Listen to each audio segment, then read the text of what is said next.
We often think of love and spiritual growth as two separate paths, sometimes even conflicting.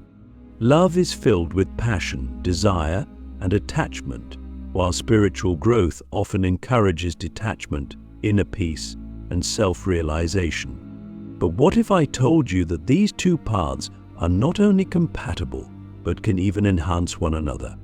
The question we're diving into today is, can you love someone passionately without losing your spiritual growth?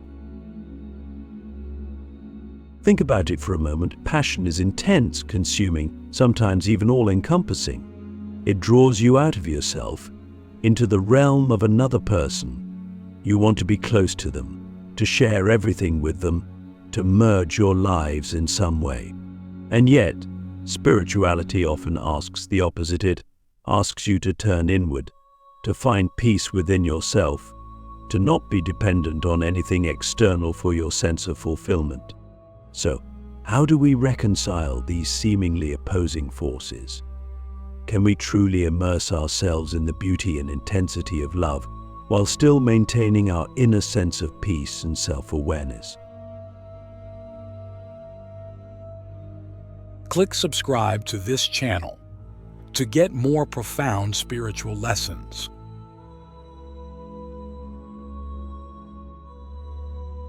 Let's start by looking at what it means to love passionately. When you love someone deeply, you care about their happiness, their well-being, and you want to be a part of their life in the most significant way possible. This kind of love is thrilling. It can make you feel alive and connected in ways that are hard to describe. Everything becomes heightened emotions, sensations, even your sense of purpose. But here's the challenge. When we fall into this type of love, we often risk losing ourselves. We become so absorbed in the other person that our own sense of identity can fade. Suddenly, our moods are dictated by how the relationship is going. If they're happy, we're happy. If they're distant, we feel anxious. Our spiritual core, the part of us that is centered, peaceful, and self-sufficient, can easily get lost in the whirlwind of emotions. So here's the question: are you seeking love to fill a void within yourself, or are you seeking love as an expression of the fullness you already have?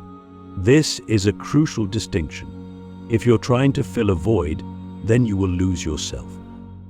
You will become dependent on the other person to make you feel whole, and that's a dangerous place to be. But if you're already full within yourself, if you've done the work on your spiritual growth, then love can become a beautiful extension of that fullness.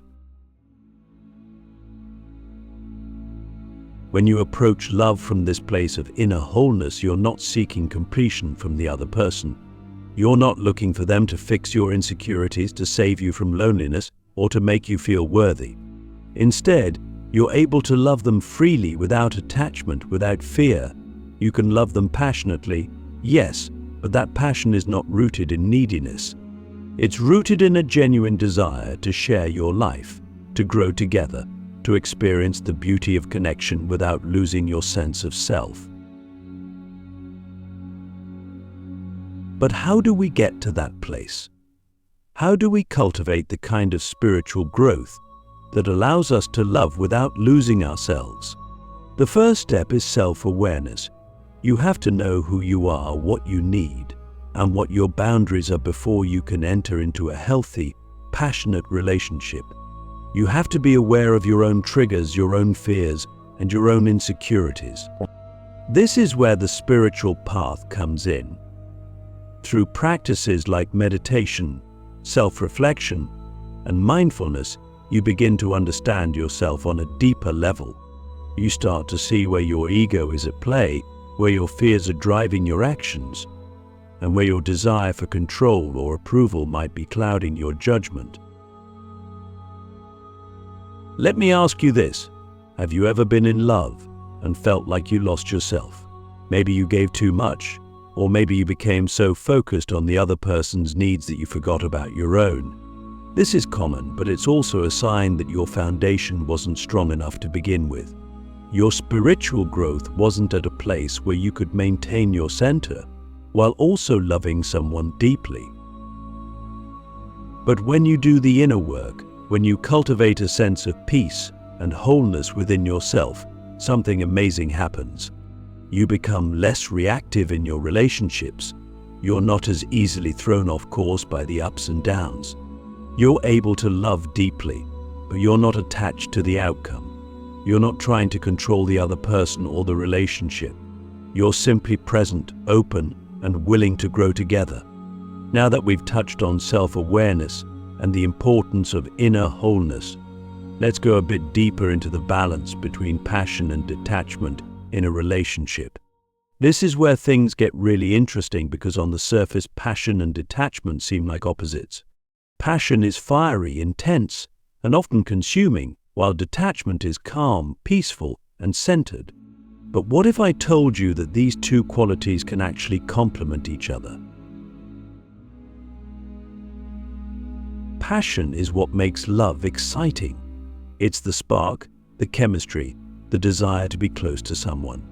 Without passion, love can feel flat, like something is missing. But if we let passion run wild, unchecked, it can consume us. It can lead to jealousy, possessiveness, and the fear of losing the other person. This is where detachment comes in. Now, let me be clear, detachment doesn't mean being cold or indifferent. It doesn't mean you don't care about the other person. In fact, true detachment allows you to care even more deeply because you're not holding on so tightly. You're not trying to control the other person or the relationship. You're not afraid of losing them or of things not going the way you want them to. Detachment allows you to love freely without expectation. It allows you to be fully present with the other person, to experience the beauty of the moment without worrying about the future or dwelling on the past. When you're detached, you're able to enjoy the passion without being consumed by it.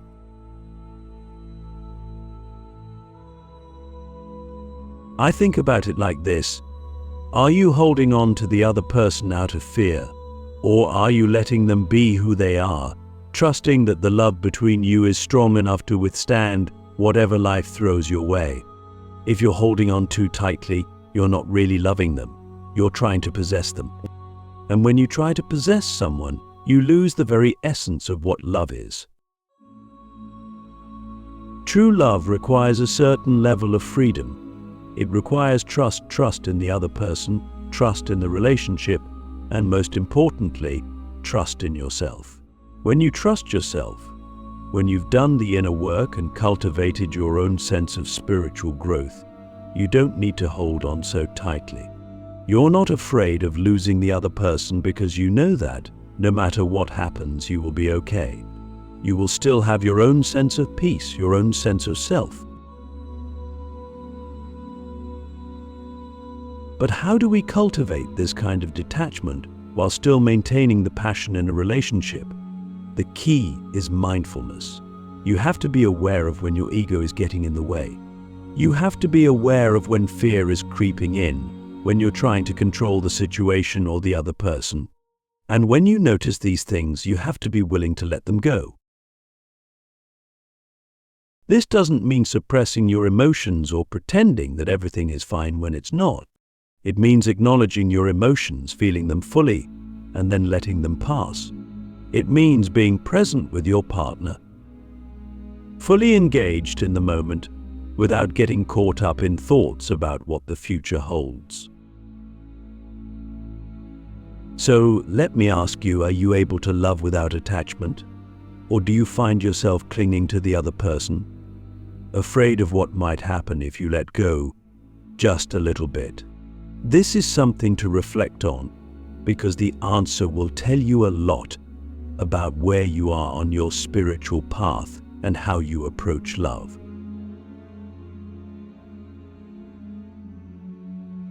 Love, in its most profound form, has a way of revealing who we truly are. It acts as a mirror, reflecting back the parts of ourselves that we might otherwise overlook or ignore. When we're in a relationship, all of our insecurities, fears, and unhealed wounds seem to surface. This is where love intersects with spiritual growth in the most powerful way. It offers us an opportunity to confront ourselves, to see where we still need to grow, and to heal the parts of us that need attention. Now think about it. Have you ever been in a relationship where your partner made you feel insecure, anxious, or triggered an old wound? Maybe they said something or behaved in a way that stirred up feelings of inadequacy or fear. In those moments, it's easy to fall into the trap of blaming the other person. We tell ourselves, if only they would act differently, I wouldn't feel this way. But the hard truth is that those feelings were already inside us, hidden beneath the surface, waiting to be triggered. The relationship didn't create those feelings, it simply brought them to light. This is one of the most transformative aspects of love. It provides us with a mirror, allowing us to see where our ego is still at play, where we're seeking external validation, and where we're holding on to unresolved pain. When we approach love from the perspective of spiritual growth, the relationship becomes a tool for self-discovery. It shows us the parts of ourselves that are still in need of healing, the places where we're still attached to old patterns and limiting beliefs.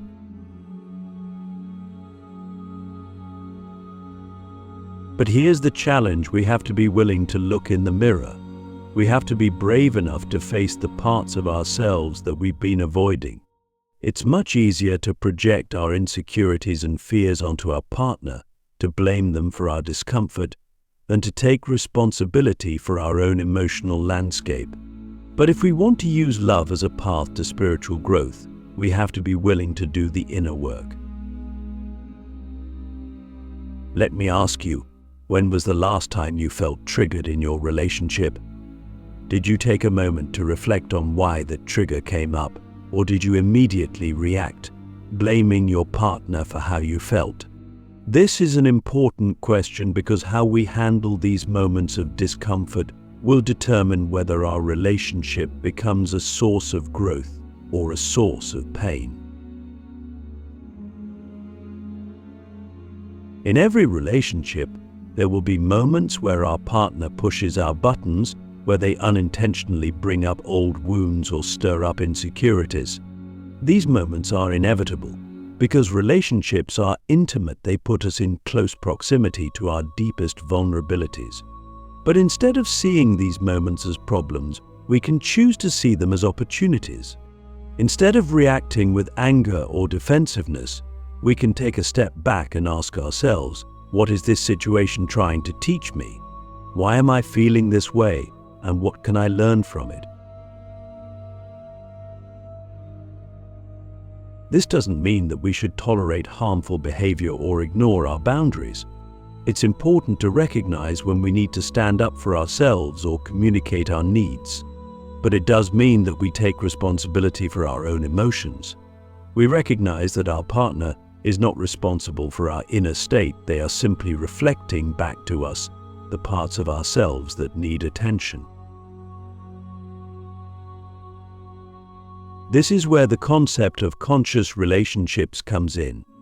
In a conscious relationship, both partners are committed to their own personal growth and to supporting each other on that journey. They're not just in the relationship to fulfill their own needs or to seek validation. Instead, they recognize that the relationship can serve as a vehicle for their own transformation. They understand that the challenges they face together are not obstacles to be avoided, but opportunities for greater understanding and growth.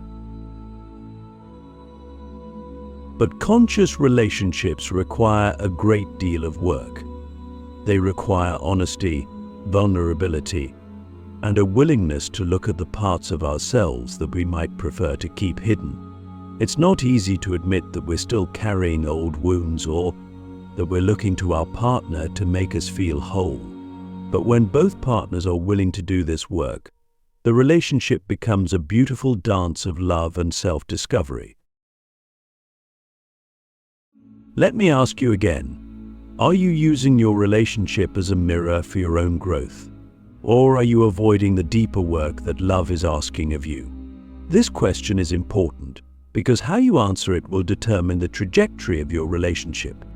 If you're willing to see your relationship as a mirror, as a tool for growth, then every challenge becomes a stepping stone towards greater self-awareness and emotional maturity. When we approach love from this place of growth, we stop seeing our partner as someone who is supposed to meet all of our needs or make us feel good all the time. Instead, we see them as a fellow traveler on the spiritual journey.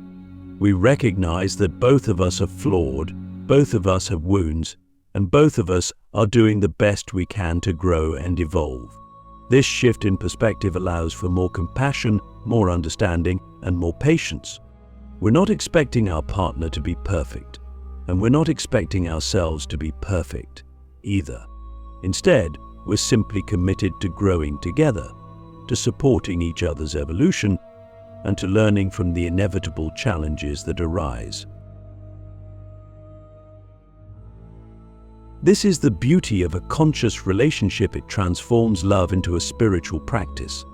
The relationship itself becomes a mirror, reflecting back to us the parts of ourselves that are still in need of healing, while also providing a space for both partners to grow into the best versions of themselves. It's not always easy, but the rewards are immense. When both partners are committed to their own growth, the relationship becomes a sacred space for transformation. So, as you reflect on your own relationship, ask yourself, are you willing to see the challenges and triggers as opportunities for growth? Are you willing to use love as a mirror to see yourself more clearly? If the answer is yes, then you're already on the path to a deeper, more meaningful connection both with yourself and with your partner. In the end, love isn't just about passion, connection, or companionship. It's about growth. It's about using the relationship as a reflection of your own inner journey and allowing that reflection to guide you toward greater self-awareness, healing, and spiritual maturity. If you can embrace love in this way, it will not only deepen your connection with your partner, but also accelerate your own spiritual evolution. Up to this point, we've explored how self-awareness, balance, and using love as a mirror can help us maintain both passion and spiritual growth in a relationship. Now, let's take this understanding a step further. Can love itself be a spiritual practice? When we think of spiritual practices, we often imagine solitary activities like meditation, prayer, or yoga, things that help us connect with our inner selves, cultivate mindfulness, and deepen our sense of peace. But what if love, with all its intensity and complexity, could also be a path to spiritual enlightenment? What if the very act of loving someone deeply could serve as a practice that nurtures your soul and accelerates your spiritual growth? At the core of this idea is the concept of presence. True love demands presence. It requires you to be fully in the moment, with an open heart and a clear mind, free from judgment or expectation. When you love someone from this place of presence, you're not fixating on their potential or what they can do for you. You're not worrying about how they may change or whether they'll meet your expectations. Instead, you're simply loving them as they are, right now, in this moment. This kind of love is powerful precisely because it forces you to let go of your ego. The ego constantly seeks control. It wants to manipulate, to possess, to ensure outcomes. It thrives on expectations, desires, and fears. But in true love, there is no room for the ego. You must relinquish your need to control the other person. You must let go of any desire to shape them into who you want them to be. And perhaps most importantly, you must release your fear of losing them.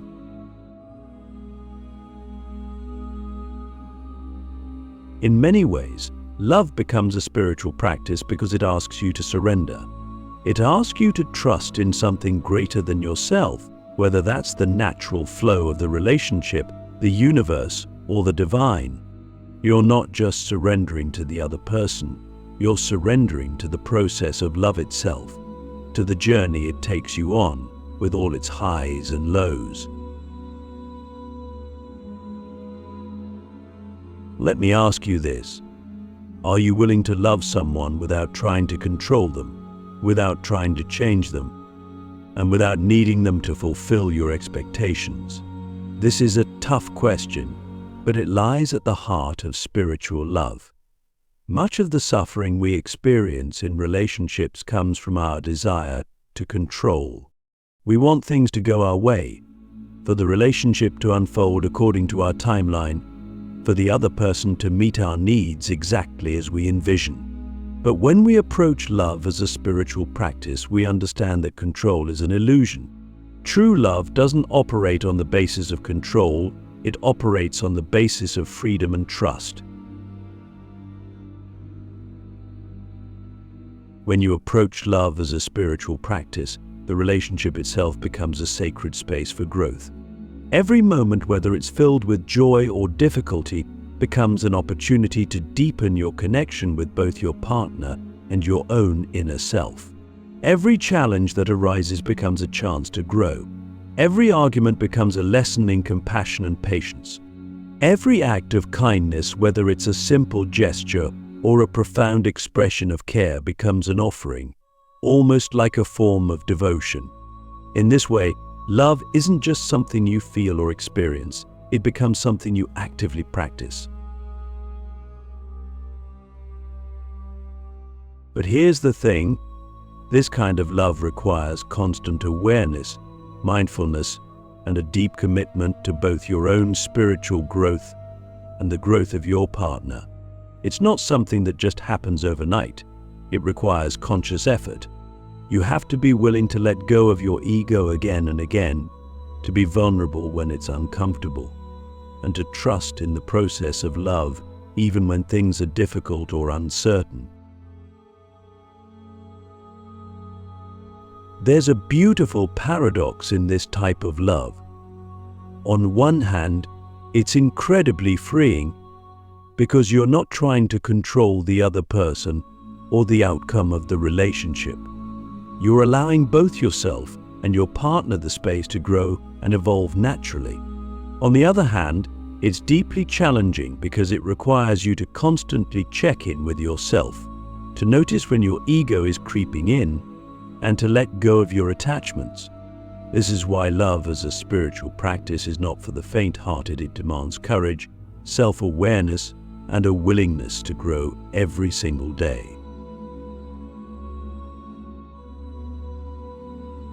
So, let me ask you, are you ready to love someone passionately, deeply and fully, without losing yourself in the process? Are you willing to love in a way that doesn't rely on attachment, but on freedom? Because if you are, then love can become one of the most profound spiritual practices you will ever experience. It will challenge you, but it will also transform you.